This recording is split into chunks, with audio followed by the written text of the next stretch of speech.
नमस्ते। आज के इस वीडियो में हम बात करेंगे कि योग के थ्रू शरीर में बनने वाले यूरिक एसिड लेवल को कैसे कंट्रोल में किया जा सकता है।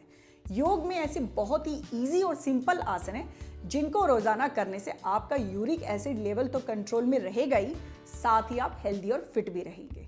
पर अब आपके मन में ये सवाल आ रहा होगा कि योग के थ्रू यूरिक एसिड लेवल को कैसे कंट्रोल किया जा सकता है। बहुत ही सिंपल लैंग्वेज में समझाती हूँ।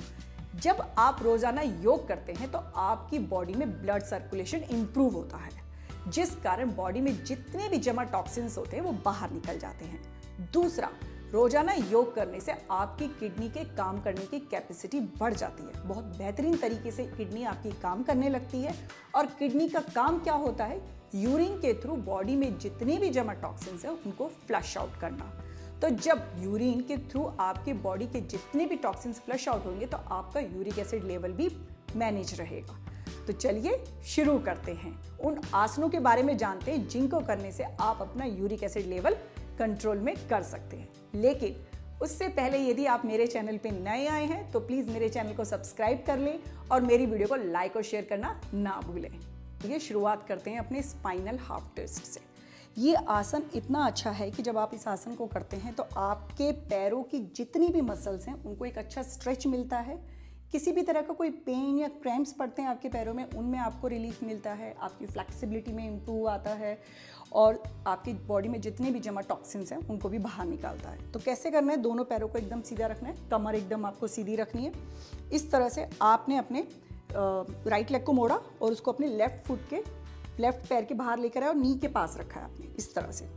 और फिर आपने अपने लेफ्ट फुट को मोड़ा और इस तरह से आप अपने ग्लूट के पास लेके आए, कमर एकदम सीधी, और ये पैर गिराएंगे नहीं, सीधा रखेंगे इस तरह से। और फिर क्या करना है आपको?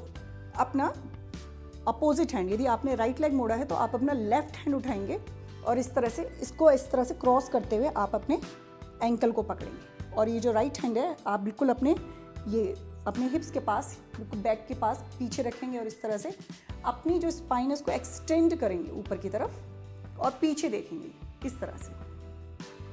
नॉर्मल ब्रीथिंग करते रहेंगे। और यदि आप बिगनर हैं तो आप 10 से 15 सेकंड तक रुकें। यदि आप करते आते हैं, यदि आप रोज़ाना योग करते हैं, योग के बारे में जानकारी रखते हैं, तो आप 30 सेकंड तक इस आसन में रुकें। इस तरह से आपको रुकना है। कोशिश करने की जो आपके जो दोनों शोल्डर हैं वो एक ही लाइन में हो और इस तरह से 30 सेकंड के बाद वापस से आ जाना है। सेम इसी तरह से आपको दूसरी साइड भी करना है। नेक्स्ट आसन हम करते हैं भुजंग आसन। भुजंग आसन को करने के लिए क्या करना है? आपको अपने मैट पे पेट के बल बिल्कुल लेट जाना है इस तरह से। अपने दोनों हाथों को इस तरह से अपनी चेस्ट के पास लेकर आना है। उंगलियां एकदम खुली हुई होनी चाहिए, टोज बाहर की तरफ होने चाहिए।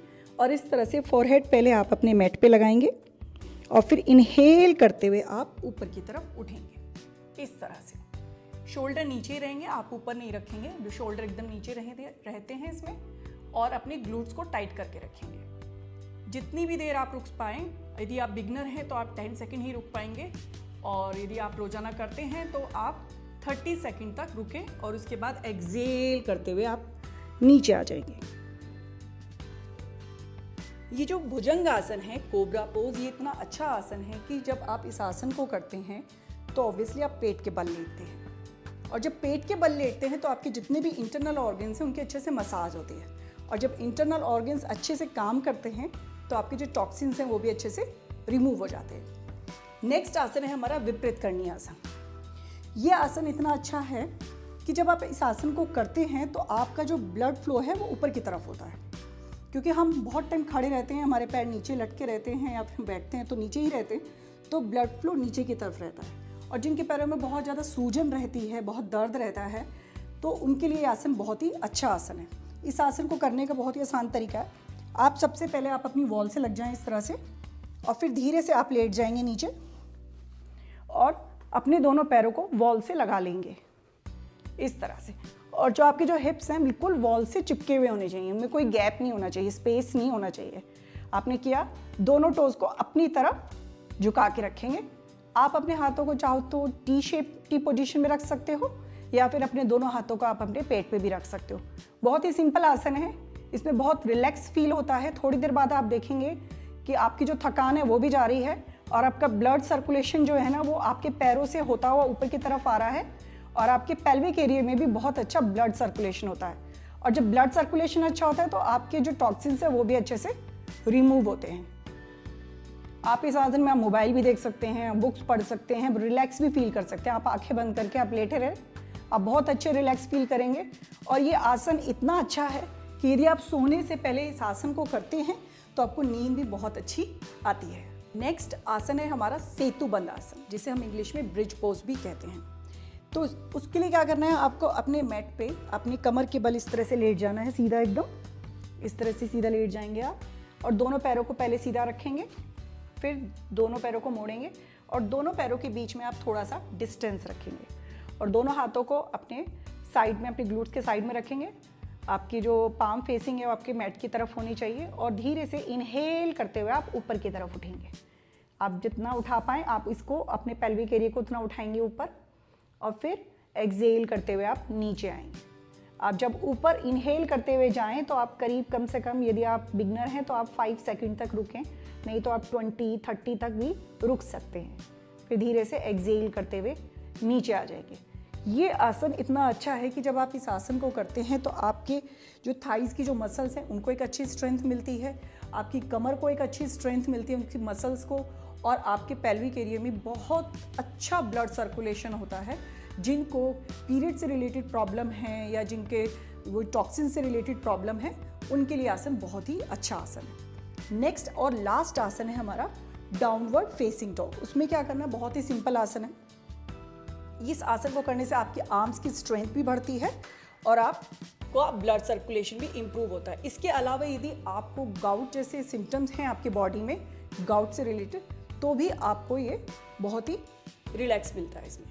तो उसमें क्या करना है, आपको अपने दोनों हाथ मैट पे रखने हैं और धीरे से अपने नीज को ऊपर उठाते हुए इस तरह से आप बॉडी को वी शेप में लेकर आएंगे। इस तरह से क्या, हाथों को ऊपर की तरफ खींचेंगे, इस तरह से नीचे नहीं रखना है, ऊपर खींचना है। और पैरों को भी आप ऊपर की तरफ, हिप्स की तरफ कोशिश करेंगे कि हमारी जो बॉडी है वो वी शेप में आ जाए। और इस तरह से आपको करीब इसमें 20 सेकंड 30 सेकंड तक आपको बने रहना। और आपका जो हेड है वो आपका बाहर नहीं जाएगा, आपके दोनों हाथों के बीच में जाएगा इस तरह से। और बॉडी को बिल्कुल ऊपर की तरफ खींच के रखना है। आप चाहें तो अपने टोज़ और इम्प्रूवमेंट के लिए अपने टोज़ ऊपर रख सकते हैं, इस तरह से टोज़ ऊपर उठाएंगे, नहीं तो आप नीचे भी रख सकते हैं अपने टोज़। इस तरह से इसमें बने रहना और फिर धीरे से आपको अपने पहले नीज नीचे लेकर आने और फिर इस तरह से आपको बैठ जाना है। तो ये आसन आप यदि रोज करते हैं तो डेफिनेटली आपकी बॉडी में जितने भी टॉक्सिन्स हैं वो रिमूव हो जाएंगे। आपको वीडियो अच्छा लगा हो तो प्लीज़ कमेंट करके ज़रूर बताएं और वीडियो को लाइक और शेयर करना ना भूलें। नमस्कार।